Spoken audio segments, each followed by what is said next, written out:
Media ప్రేక్షకులందరికీ కూడా నా నమస్కారాలు తెలియజేస్తున్నాను. నా పేరు డాక్టర్ జీవీఎన్ఆర్ త్రిపులస్ వరప్రసాద్. న్యాయవాదిగా నేను ప్రాక్టీస్ చేస్తున్నాను. ఈగల్ మీడియా వర్స్ ప్రేక్షకులందరికీ కూడా ఒక ముఖ్య విషయాన్ని చెప్తున్నాను, అది గుర్తుంచుకోవాల్సిన అవసరం ఎంతైనా ఉంది. ఇవాళ ఎటువంటి పరిస్థితులు ఉన్నాయంటే అందరూ మంచివాళ్లే, ఎవరో ఎక్కడో ఒక పొరపాటు చేస్తారు. ఆ పొరపాటు చేసేవాళ్ళు మనకు తారసపడే అవకాశం కూడా ఉంది. ఇవాళ ఎలా ఉన్నాయంటే ఈ ఖర్చులు పెరిగిపోయి విలాసాలకు అలవాటు పడిపోయినటువంటి బిల్డర్స్ కొంతమంది కన్స్ట్రక్షన్ చేసినటువంటి అపార్ట్మెంట్లో ఒక్కొక్క అపార్ట్మెంట్ని వాళ్ళు డోర్ నెంబర్లు మార్చి 2-3 రిజిస్ట్రేషన్లు చేసేస్తున్నారు. ఇది ఆ రిజిస్టర్ ఆఫీస్ వాళ్ళు కూడా సరిగా పట్టించుకోరు, సరిగా అబ్జర్వ్ చేయరు. వాళ్ళు రోజు బిజీగా ఉండడం వల్ల రొటీన్గా వెళ్ళిపోతుంది వాళ్ళకి. వీళ్ళు కూడా తెలివితేటలు ఏంటంటే ఆ అపార్ట్మెంట్కి 2 డోర్లు పెట్టి ఒక డోర్తో ఒక డోర్ నెంబర్ పెడతాడు, ఇంకో డోర్ నుంచి ఇంకో డోర్ నెంబర్ పెడతాడు.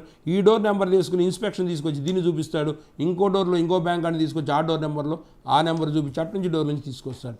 ఈ రకంగా ఒక పథకం ప్రకారంగా ఇంటెన్షనల్గా మోసం చేస్తున్నటువంటి కొంతమంది బిల్డర్లు కూడా ఈ సమాజంలో ఉన్నారు. అవి మొట్టమొదటిగా ఎవరైతే రిజిస్ట్రేషన్ చేసుకొని బ్యాంక్ లోన్ ద్వారా పొంది దాని ఫిజికల్ పొజిషన్లోకి వెళితే వాళ్ళకి ఇబ్బంది ఉండదు. కానీ వాళ్ళు ఫిజికల్ పొజిషన్లోకి వెళ్లకుండా వాళ్ళు కాలయాపన చేస్తూ అట్లా ఉంటే తర్వాత ఎవడు ఫిజికల్ పొజిషన్కి వస్తున్నాడో తెలియని పరిస్థితి. అసలు చివరికి ఒక్కొక్కసారి ఏం జరుగుతున్నదంటే బిల్డర్ లోన్లు కూడా తీసేసుకున్న తర్వాత వీళ్ళ దగ్గర నుంచి కన్స్ట్రక్షన్ కూడా పూర్తి చేయకుండా, లోన ఫ్లోరింగ్ కూడా చేయకుండా, ఎమ్యూనిటీస్ ఇవ్వకుండా పారిపోతున్న సందర్భాలు ఉన్నాయి. అటువంటి పరిస్థితుల్లో ఆ ల్యాండ్ యొక్క ఓనరు డెవలప్మెంట్ అగ్రిమెంట్ ఎవరైతే చేశాడో అతను వీళ్ళకి వస్తే ఆ ఫిజికల్ పొజిషన్ నేను ఇవ్వనని అంటాడు. బ్యాంకులతో గొడవ. కాబట్టి రకరకాలు ఈ బిల్డర్ ఇంటెన్షన్తో చేస్తున్నాడు. అతని మీదకు 420 చీటింగ్ కేసు పెట్టచ్చు. అలాగే డాక్యుమెంట్స్ ఏమైనా ఫ్యాబ్రికేట్ చేస్తే ఫోర్జరీ కేసు పెట్టచ్చు.